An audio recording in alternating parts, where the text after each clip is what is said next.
ආයිබෝවන් දරුවනේ ඔන්න අදත් පොරොන්දු වුණ පරිදි ටීචර් අලුත් පාඩමක් අරගෙන ආවා. 4 ශ්‍රේණියේ පුංචි පැංචන්ට තමයි මේ පාඩම.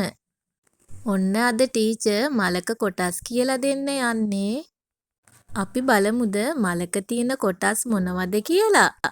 මේ බලන්නකො මේ මල.